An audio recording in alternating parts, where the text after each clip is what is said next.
দুস্থ অসহায় পরিবারের পাশে থেকে দীর্ঘদিন মানুষকে সহযোগিতা তো ছিলই। এবার গত প্রায় 10 বছর মুমূর্ষু রোগীর প্রাণ বাঁচাতে রক্তদান শিবির অনুষ্ঠিত হচ্ছে বনহরিশপুর মধ্যমপাড়া মোজাদ্দেদিয়া ক্যাটারার্সের উদ্যোগে। বিস্তীর্ণ এলাকা জুড়ে অসামর্থ্য পরিবারে বিনামূল্যে ক্যাটারিং পরিষেবা দিয়ে শুরু হয় সমাজসেবামূলক কাজের যাত্রা। তারপর দরিদ্র পরিবারের কন্যার বিবাহে সহযোগিতা দান, মানুষকে খাদ্যদান, বস্ত্রদানের পাশাপাশি এবার রক্তদান শিবির জাঁকজমক করে। এবার 10ম বর্ষে রক্তদান শিবির অনুষ্ঠিত হলো। 26শে জানুয়ারি দেশের 76তম সাধারণতন্ত্র দিবসের দিন রবিবার প্রায় 80 জন পুরুষ মহিলা জাতি ধর্ম নির্বিশেষে রক্তদান করেন। এই দিনের এই রক্তদান পর্ব রীতিমতো উৎসবে পরিণত হয়েছে গ্রামের মানুষের কাছে। সকাল থেকেই ছিল সকলের মধ্যে উৎসবের মেজাজ। রক্তদাতাদের মধ্যে রক্তদানের পর পুষ্টি জাতীয় খাবার খাওয়ানো হয়। এরপরই মঞ্চে সম্মানিত করা হয় তাদের।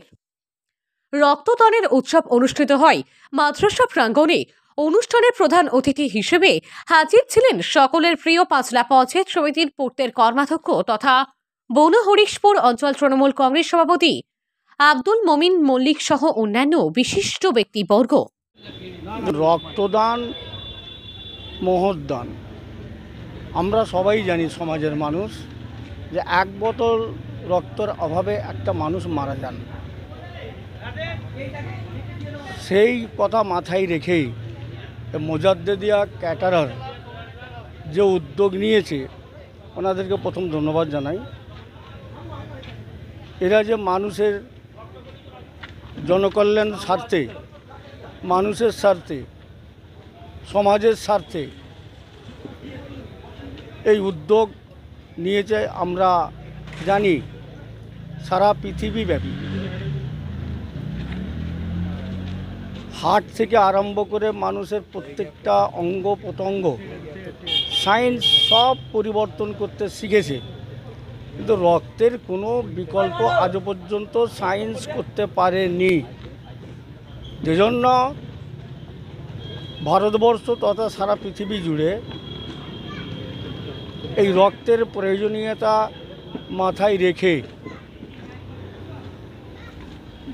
আমাদের এখানে পাড়ায় পাড়ায় বা গ্রামে গ্রামে, ব্লকে ব্লকে, এটা আমাদের মাননীয় মুখ্যমন্ত্রী মমতা বন্দ্যোপাধ্যায়েরও নির্দেশ যে রক্ত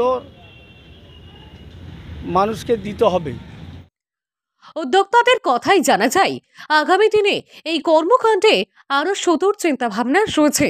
একসময় মাত্র 30 জন ঐক্যবদ্ধ হয়ে মানব সেবামূলক উদ্দেশ্য নিয়ে মোজাদ্দেদি ক্যাটারার্স পথ চলা শুরু করে।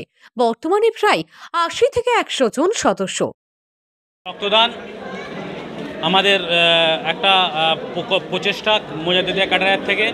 আমরা চাই এরকম প্রচেষ্টা প্রত্যেক বছর চালাতে।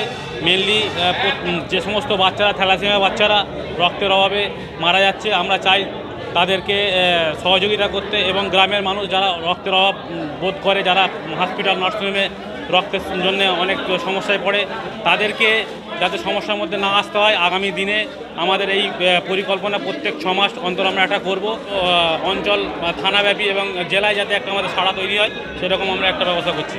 এই কারণে নেওয়া হয়েছে যে আমরা ক্যাটারিং করে যে সমস্ত অর্থগুলো এমনি পাই সেগুলো কিন্তু আমরা বিভিন্ন সমাজসেবামূলক কাজেতে লাগাই।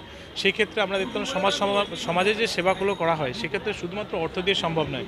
আমরা যদি পারি মানুষের জীবন বাঁচাতে, আমরা জানি আমাদের এই এলাকার বিভিন্ন মানুষ রয়েছেন, আমাদের এখান থেকে হসপিটাল অনেক দূরে থাকার জন্যও বিভিন্ন মানুষ আছে আমরা রক্ত কালেক্ট করতে পারি না। এমন একটা সিচুয়েশন দাঁড়ায় যেখানে রক্ত কালেক্ট করার জন্য আমাদেরকে দৌড়ে বিভিন্ন হসপিটাল টু হসপিটাল ঘুরে বেড়াতে হয়।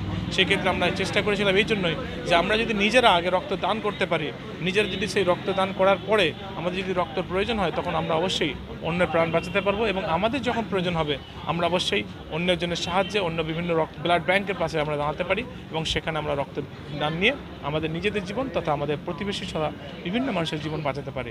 এটা আমাদের হচ্ছে আমরা এই সংস্থাটা যেহেতু আমার 80টা ছেলে আছে, 80টা ছেলে আমাদের বিনা স্বার্থে তারা আমাদের এই পরিবেশনটা করে যায়। এবং আমরা বিভিন্ন বিয়ে, কারোর ওষুধ লাগে, কারোর ডাক্তার লাগে, সেই সব সমস্যাগুলো আমরা করি এই সংস্থা থেকে, মোজাদ্দেদিয়া ক্যাটার থেকে।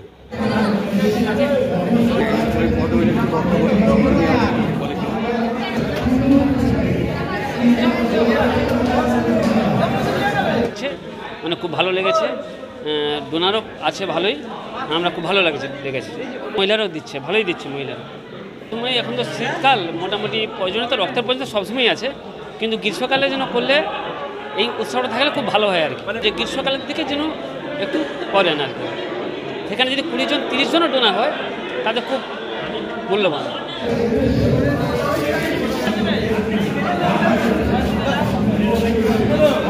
আগামী দিনে আরও বড় ধরনের রক্তদান শিবির করার চেষ্টা আছে। এই যে শীতের সময় তো বহু রক্তদান শিবির অনুষ্ঠিত হয়, রক্তর ক্রাইসিস কিন্তু গরমে আরও কয়েক গুণ বেড়ে যায়। তো আমাদেরও পরিকল্পনা আছে গরমের সময় করার একটা পরিকল্পনা রাখছি মাথায়।